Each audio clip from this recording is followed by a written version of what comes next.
Where we are standing here is Reservoir Garden Baptist Church, and this is where it all began for the Love Penang Network.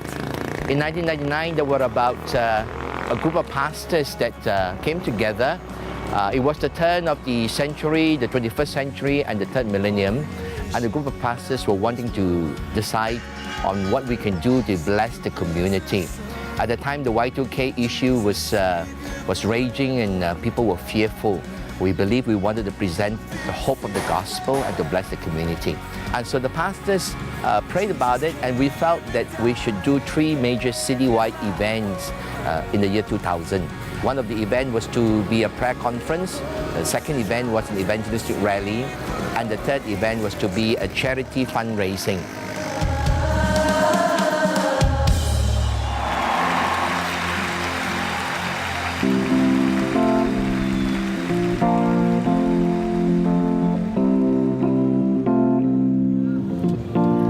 This building that I'm pointing to is one of the indirect results of the fundraising of the LPN. In one of the years, we decided to give the funds raised through the charity walk to 3 schools. One to a Tamil school, to a Chinese school, and to a national type mission school. And MBS was the recipient of a hefty sum of $45,000 raised through the walk. And as a result of that, it was the beginning of a new direction for the school, because prior to that, the school was dilapidated. The classrooms were dirty. The tables were not proper tables, and chairs were rusty. And with the $45,000, they were able to paint up an entire block and to buy new tables and chairs. And Mr. Ko Hong Yin, then coming in as the principal, always point to the event as the turn in the morale of the school. And from then on, the school began to raise more funds for many facilities. And today they have a computer lab, they have a renovated library, which is aircon, and many, many more buildings like the one that we see behind us.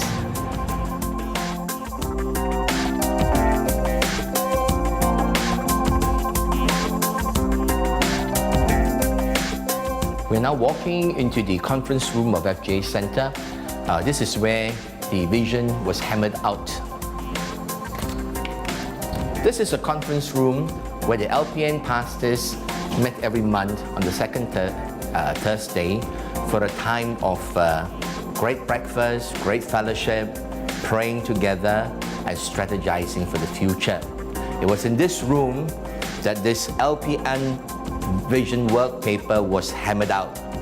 This sacred document, almost like the 95 Theses of Martin Luther, hammered on to the Wittenberg church door.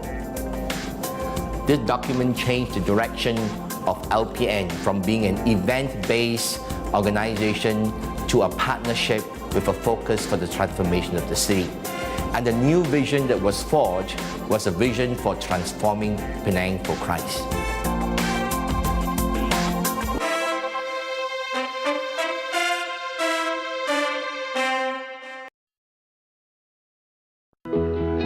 One of the first fruits of the new vision for the LPN was the birth of the Charis Hospice.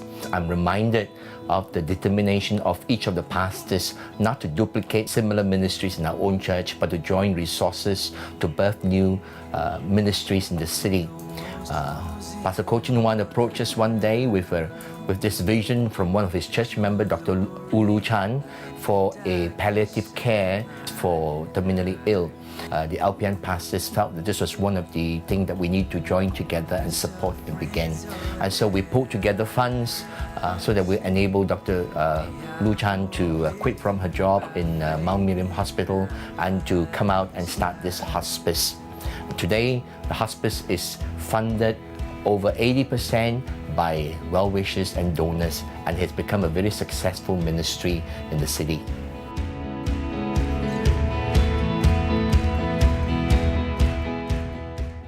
On Boxing Day 2004, the world saw the unleashing of a force that was rarely ever seen before.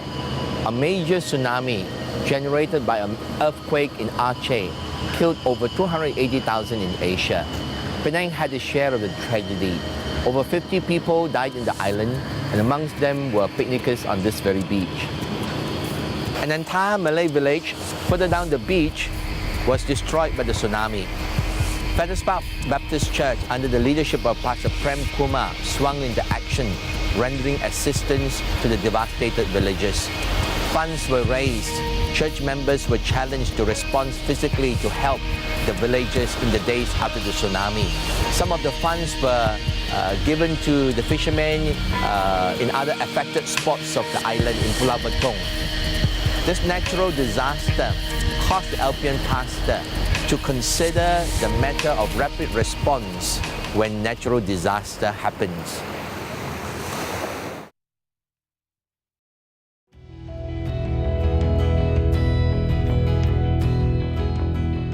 As we look over the city, I wonder what we see.